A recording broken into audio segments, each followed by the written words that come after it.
the first man across the line and your winner of the 2024 Qatar Airways Ironman 70.3 Chattanooga. Make some noise for Matt Hansen. Welcome the man called Jackson Laundrie. Second spot, Qatar Airways Ironman 70.3 Chattanooga, 19-second gap.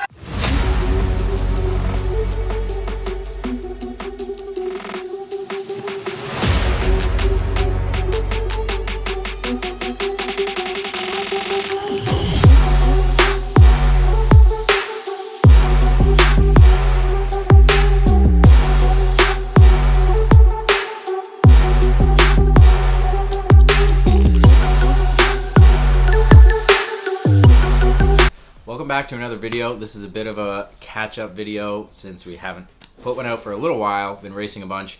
And it's actually a retake because we had a long recap from St. George and didn't really get any footage from that race, unfortunately, so we're shortening it up for the St. George piece. So Ironman 70.3 St. George, I raced there many times, had a lot of confidence going in, and the race was actually going quite well until halfway through the bike my blip shifter fell off. I didn't have it secured well enough. And from there I couldn't really shift, which was not great because it's the hilliest course on the circuit. Still managed to ride pretty well. Unfortunately I had to stop for about 1:20 to shift gears before the descent, and then wasn't really descending in the right gear. But still managed to get off the bike 2.5 minutes from the top 3, and I ended up finishing 2 seconds out of the top 3. So 4th place that day, not too bad. And then I went to LA, did a bunch of fun video shooting with the feed, and then went over to Chattanooga. So here's the recap from that race. There was 2 weeks between St. George and Chattanooga. I was feeling like I had a good chance to win. I knew there was some solid competition though, and there's always going to be, you know, Nick Quinet and Justin Reel and some strong swim bikers that were going to be pushing it early, and then I had to watch out for Matt Hansen, who's always going to be able to run really well, and if he can put together a solid swim bike, he's extremely dangerous, and he's raced well in Chattanooga before. So downstream swim, had a good one. I was out like 2 minutes behind the leader almost, but Nicholas Quinet was kind of next level, and I was only like a minute behind that main first group, and I was in the second group with Hansen and Cody and a bunch of other guys. Jumped on the bike, was getting on the bike right with Hansen and Beals, and I thought, okay, let's like take off, hit it really hard right now. A little bit of trouble getting into my shoes, but I was still like kind of trying to pounce the first 10K to try to get away.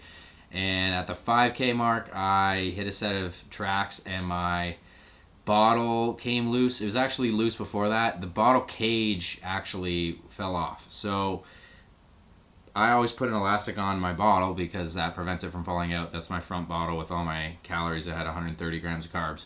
But the cage came off, so I was like holding the bottle cage, and it actually wouldn't have been too big a deal if they didn't just implement the rule where you're not allowed to put anything down the front of your kit because it helps with aerodynamics. So I was trying to figure out if I could like put it down my back, but this was like a really rough part of the roads, so I was like fumbling with this while on rough sections of road, and I'd have to put my hands back on the bars, and then I ended up dropping it. So that's not a huge deal.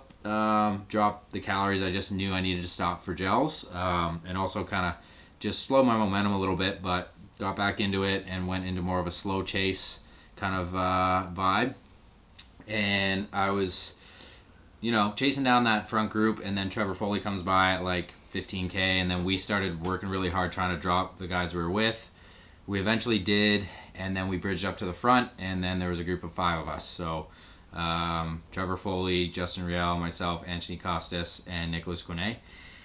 And we worked all pretty well. The hardest parts for me were at the second and third aid station, especially the second one, where I stopped to grab a gel, which I was able to get, which was really good. But I was already pretty far back in the group, and then once I stopped and lost my momentum, like, it was a really hard chase to get back in there to make that front pack again. And then I was pretty much just trying to recover from that move for the rest of the ride and just stayed in the group. So solid ride, got off, under 2-hour ride, and then it was 5 of us, and I thought, okay, here we go. I can win this race. We have if all I got to do is outrun these guys and then not have someone else catch me. So felt pretty good. Like, heart rate was high, but that's always common in Chattanooga with like all the fans, and the first part's uphill. Nicholas Kane took off, and I figured I've got to kind of pace this and maybe catch him later. And then at the first U-turn, I saw I had almost 4 minutes on Matt Hansen, so I thought, all right, he's got to make up 4 minutes in like 18K on me or something, or less. So I figured I was okay there. Kept focused on staying relaxed the first lap, not losing too much time to Nicholas, and I figured I could get him in the last few miles.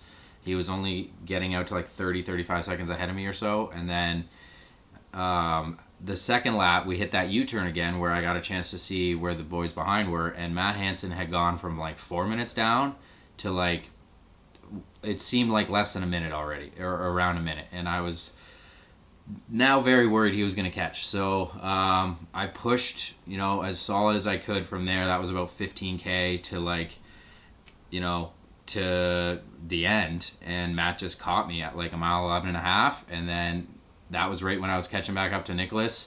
So I never did take the lead. I was in second for the whole pretty much run, and then Nicholas, I guess, passed out shortly after I passed him. He must have overheated. So you know, kudos to him for going for it and going out hard. So I was in second behind Matt, and there was a little bit of like a semi U-turn where you can see back just before mile 12, right near the end, and I could see that Trevor was still there, like 30 seconds back or a little more. And I knew I needed to push because he was running strong. So I kept pushing all the way to the end, and I didn't really leave anything in the tank, and Trevor got it down to like less than 15 seconds from catching me. I think it was 12 seconds. So really impressive run from him. But Matt Hansen outran me by 5 minutes. So unbelievable day from him. You know, he's always really dangerous on the run, and I kind of had a feeling he was due for a really good day. It's been a while since he's had one of those like really stellar days. So super happy for him. Obviously I would have loved to take the win, and you know, if maybe if I didn't have the bottle issue, that would have helped a little bit. But Matt Hansen also launched his bottle with all his calories, and he was running on low calories as well going into the run. So it was definitely a fair race out there, and he deserved it. And second in that race put me in third in the Ironman Pro Series. So I don't know if I'll go for it yet. We'll see. I might do Placid. It's just going to depend on some race selections later in the year. But next for me is PTO 100 in San Francisco. So that'll be exciting. I'm really looking forward to getting out at that high level with all those guys, the top 20.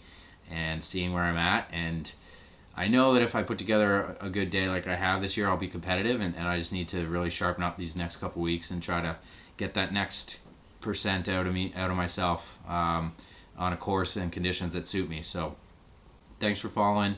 Like and subscribe, and we're on the road to 10,000 subscribers, so we got a ways to go, so hit that subscribe button. All right, anyways, thanks for watching, and I'll see you in the next one.